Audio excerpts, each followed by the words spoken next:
കുട്ടികൾ ഒരു കഥകളി പദം എടുത്തിട്ട് അതൊരു റോക്ക് ബാൻഡിൽ പാടില്ല. ഇപ്പൊ ഗൗരിയെ പോലൊരു കുട്ടി അത് ചെയ്യണം.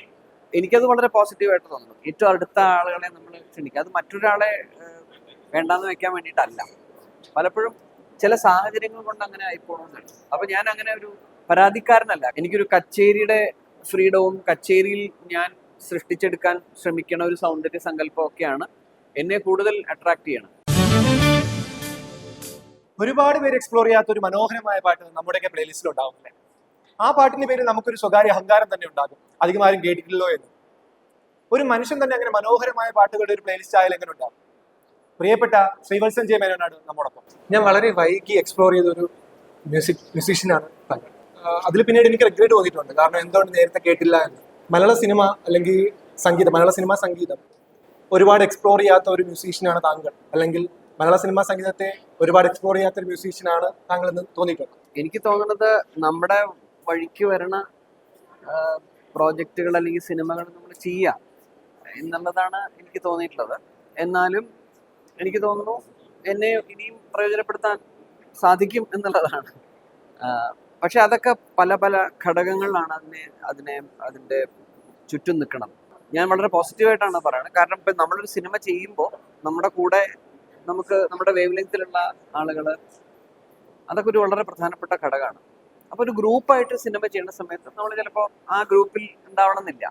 അപ്പോൾ ഇപ്പം ഞാൻ തന്നെ ഇപ്പം എൻ്റെ യൂണിവേഴ്സിറ്റിയിൽ ഞാൻ വീഡിയോ പ്രൊഡക്ഷനൊക്കെ ആയിട്ട് സഹകരിക്കുന്നവർ. അപ്പം നമ്മൾ തന്നെ നമ്മൾക്ക് ഏറ്റവും അടുത്ത ആളുകളെ നമ്മൾ ക്ഷണിക്കുക. അത് മറ്റൊരാളെ വേണ്ടാന്ന് വെക്കാൻ വേണ്ടിയിട്ടല്ല. പലപ്പോഴും ചില സാഹചര്യങ്ങൾ കൊണ്ട് അങ്ങനെ ആയിപ്പോണമെന്നുണ്ട്. അപ്പം ഞാൻ അങ്ങനെ ഒരു പരാതിക്കാരനല്ല ആ കാര്യത്തിൽ. പക്ഷെ ഡെഫിനറ്റ്ലി നമുക്ക് സിനിമ സംഗീതം ഇനിയും ചെയ്യാൻ സാധിക്കുന്ന ഒരു വ്യക്തിയാണ്. സിനിമ തിരഞ്ഞെടുക്കുന്നതിൽ ഒരു ലിമിറ്റ് വെച്ചിരിക്കുന്നതാണോ? ഇല്ല, ഞാൻ അങ്ങനെ വെച്ചിട്ടില്ല. പക്ഷെ അത് നമുക്ക് വരുന്ന നല്ല പ്രോജക്റ്റുകൾ ഇപ്പോഴും സ്വീകരിക്കുന്നു. ഈ റഫീഖ് അഹമ്മദുമായിട്ടുള്ള ഒരു കോംബോ ഇപ്പോൾ മെയ് മാസമേ മുതൽ നമ്മൾ അവസാനത്തേക്കും എന്നും നിന്നെ ഓർക്കാം എന്ന് പറയുന്ന ആ പാട്ട് വരെ ആ ഒരു കോംബോയുടെ ഒരു വല്ലാത്തൊരു മാജിക് തോന്നിയിട്ടുണ്ട്, ആ ബ്ലെൻഡിങ്. അപ്പോൾ അതിലെന്തെങ്കിലും ഒരു സീക്രട്ട് ഉണ്ടോ? അങ്ങനെ ഒരു സീക്രട്ട് ഉണ്ടോ? എനിക്ക് തോന്നുന്നത് ഈ പറയുന്ന റഫീഖ് അഹമ്മദ് ആയിട്ടാണെങ്കിലും ഇപ്പോൾ ഹരിനാരായണനായിട്ടാണെങ്കിലും ഒക്കെ മനോജ് കുറൂർ, ഇവരൊക്കെ ആയിട്ട് എനിക്ക് നല്ല ആത്മബന്ധമുണ്ട്. പിന്നെ അവരവരുടെ മേഖലയിൽ വളരെ ഔന്നത്യം കാണിക്കുന്ന ആളുകളാണ്. അപ്പോൾ റഫീഖ് അഹമ്മദ് വളരെ ഏറ്റവും പ്രധാനപ്പെട്ട കവിയാണ്, കേരളത്തിലെ ഏറ്റവും പ്രധാനപ്പെട്ട കവിയാണ്. ഹരിയും മനോജ് കുറൂരും ഒക്കെ അങ്ങനെ തന്നെയാണ്. അപ്പോൾ ആ ഒരു പരസ്പര ഒരു ബഹുമാനം ഉണ്ട്, വളരെയധികം കാലത്തെ സ്നേഹവും ഉണ്ട്. അതിൻ്റെ ഒരു ഡെഫിനറ്റ്ലി അങ്ങനെ ഒരു കെമിസ്ട്രി അത് നമുക്കും എന്താ പറയുക കൂടുതൽ ഇൻട്രസ്റ്റിംഗ് ആയിട്ട് ചെയ്യാൻ സാധിക്കും. ഈ എഴുതിയിട്ട് അത് മ്യൂസിക് ചെയ്യുന്നതാണോ പ്രോസസ്സ്, അല്ലെങ്കിൽ മ്യൂസിക് ചെയ്തതിന് ശേഷം അത് വരികളാകുന്നതാണോ? രണ്ടും ചെയ്തിട്ടുണ്ട്. ഇപ്പം മെയ് മാസമേയൊക്കെ ശരിക്കും ട്യൂൺ ഇട്ടതിന് ശേഷം വരികൾ എഴുതിയതാണ്. പക്ഷെ ജലശൈലിയിലൊക്കെ ചെയ്യേണ്ട സമയത്ത് ഏകദേശം ഞങ്ങൾ ഒരുമിച്ച് ഇരുന്ന് ചെയ്തിട്ടുണ്ട്. അങ്ങനെ അദ്ദേഹം വരികൾ എഴുതിയിട്ട് മ്യൂസിക് ചെയ്തിട്ടുണ്ട്. അപ്പം അത് ഇതൊരു ഒരു ഒരു മ്യൂച്വൽ അണ്ടർസ്റ്റാൻഡിങ്ങിൽ ചിലപ്പോൾ നമ്മുടെ ഡയറക്ടറുടെ ആവശ്യപ്രകാരമായിരിക്കാം. അപ്പം അതൊരു ഒരു എന്താ പറയുക കാഷ്വലായിട്ട് പോകുന്നൊരു കാര്യമാണ്. ഈ കർണാട്ടിക് മ്യൂസിക്കിന്റെ ഒരു ഇൻഫ്ലുവൻസ് അതിപ്പോൾ മ്യൂസിക് ചെയ്യുമ്പോൾ ആയിക്കോട്ടെ, അല്ലെങ്കിൽ ഇപ്പോൾ ലിറിസിസ്റ്റ് അത് എഴുതിയിട്ട് അത് നമുക്ക് നമ്മുടെ ആ മ്യൂസിക്കിന്റെ യോണറിലേക്ക് കൊണ്ടുവരാൻ പറ്റുന്ന ആ ഒരു പ്രോസസ്സില്ല, അത് എത്രത്തോളം ബെറ്റർ ആണ്? പുതിയ പാട്ടുകളിൽ നിന്ന് ഈ കർണാട്ടിക് മ്യൂസിക്കിന്റെ ടച്ച് വരുന്ന സിനിമാ പാട്ടുകൾക്ക് ഒരു വല്ലാത്തൊരു പ്രത്യേകത ഉള്ളതായിട്ട് തോന്നിയിട്ടുണ്ട് പേഴ്സണലി. അതായത് നമ്മുടെ ഉള്ളിലേക്ക് കുറച്ചുകൂടെ ആഴ്ന്നിറങ്ങാൻ പറ്റുന്ന, അല്ലെങ്കിൽ വരികൾക്ക് നമുക്ക് കുറച്ചുകൂടെ കാതോർക്കാൻ പറ്റുന്ന രീതിക്കുള്ള, ഇപ്പം ജലശൈലായിക്കോട്ടെ, മെയ് മാസം, അങ്ങനത്തെ പാട്ടുകൾ, യമുന പോലത്തെ വർക്കുകൾ. അപ്പോൾ ഇങ്ങനത്തെ വർക്കുകളിലൊക്കെ നമുക്ക് കുറച്ചുകൂടെ ആ മ്യൂസിക് അതിലിങ്ങനെ ബ്ലെൻഡ് ചെയ്യുന്നതായിട്ട് തോന്നാറുണ്ട്, വരികളും അതായിട്ട്. അത് ആ ഒരു പ്രോസസ്സിൽ എന്താ വ്യത്യാസം? അതായത് നോർമലി കർണാടിക് മ്യൂസിക് മിക്സ് ചെയ്യാണ്ട് അല്ലാതെ ഇപ്പോഴത്തെ പുതിയ പോപ്പ് കൾച്ചർ മ്യൂസിക്കുമായിട്ടുള്ള ഒരു വ്യത്യാസം എങ്ങനെയാണ്? അല്ല, എനിക്ക് ഇപ്പോഴും തോന്നുന്നത് എന്താണെന്ന് വെച്ചാൽ നമ്മളൊരു സംവിധായകൻ എന്താണോ ആവശ്യം അതിന് നമ്മൾ വഴങ്ങി കൊടുക്കുക എന്ന് പറയുന്ന ഒരു കാര്യമുണ്ട്. വളരെ പോസിറ്റീവായിട്ട് അഗെയിൻ ഞാൻ ഇവിടെയും പോസിറ്റീവായിട്ടാണ് ഞാൻ പറയുന്നത്. കാരണം ആ സാഹചര്യത്തിന് ഒരു സിനിമാറ്റിക് ഒരു പ്രത്യേക സീനിന് ചിലപ്പോൾ ഒരു ശാസ്ത്രീയ സംഗീതത്തിന്റെ ആവശ്യം വേണ്ടി വരില്ല. അപ്പം ഞാൻ അങ്ങനെ ചെയ്യുള്ളൂ, ഞാൻ ശാസ്ത്രീയ സംഗീതം മാത്രമേ ചെയ്യുള്ളൂ എന്ന് എനിക്ക് ശഠിക്കാനും പറ്റില്ല.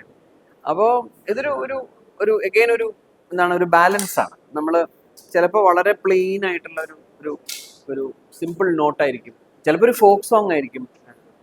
ഫോക്ക് പാരമ്പര്യത്തിലുള്ള ഗാനങ്ങളൊക്കെ ഞാൻ ചെയ്തിട്ടുണ്ട്, പ്യുവർലി വെസ്റ്റേൺ ആയിട്ടുള്ള കാര്യങ്ങളും ചെയ്തിട്ടുണ്ട്. അപ്പോൾ കർണാടക സംഗീതം അതിലത്തെ ഒരു രാഗം എടുത്തത് കൊണ്ട് പാട്ട് കേമായി എന്ന് പറയാൻ സാധിക്കില്ല.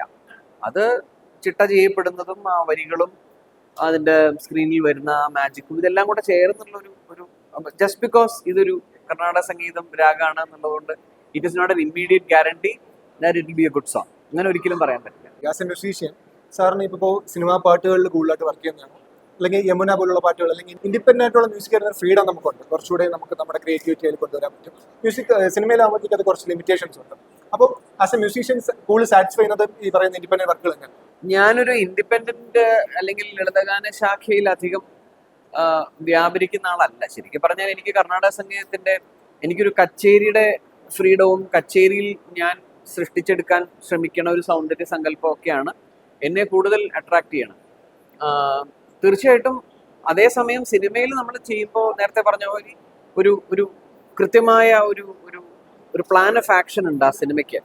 ആ പ്ലാൻ ഓഫ് ആക്ഷനിൽ നമ്മളവിടെ ഫിറ്റ് ഇൻ ആയിരിക്കണം. ഫിറ്റ് ഇൻ ചെയ്തുകൊണ്ട് മാത്രമേ നമുക്ക് അത് ചെയ്യാൻ സാധിക്കൂ.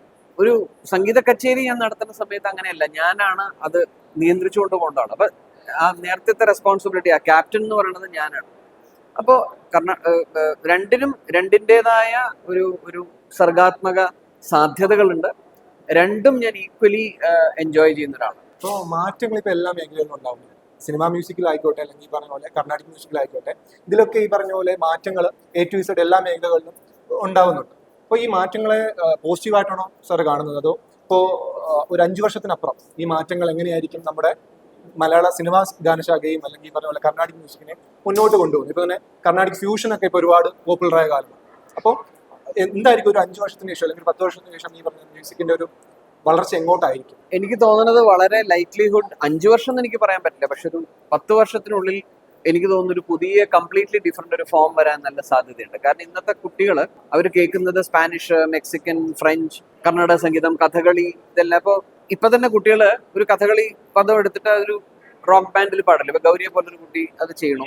എനിക്കത് വളരെ പോസിറ്റീവായിട്ട് തോന്നുന്നു. പക്ഷെ ഇതിന്റെ ഒരു അടുത്തൊരു സ്റ്റെപ്പും കൂടെ വരാനാണ് ഞാൻ ആഗ്രഹിക്കണം. എന്ന് വെച്ചാൽ ഒരു എൻറ്റയർലി ന്യൂ മ്യൂസിക്കൽ ഫോം, ഇതൊന്നുമായിട്ട് ബന്ധമില്ലാതെ, എന്നാൽ ഇതിന്റെ എല്ലാം ചില വശങ്ങൾ സ്വാംശീകരിച്ചുകൊണ്ട് there's a new musical form which is going to happen in the next 10 to 15 years. സിനിമയിൽ അടുത്ത് പുതിയ എന്തെങ്കിലും വർക്ക്?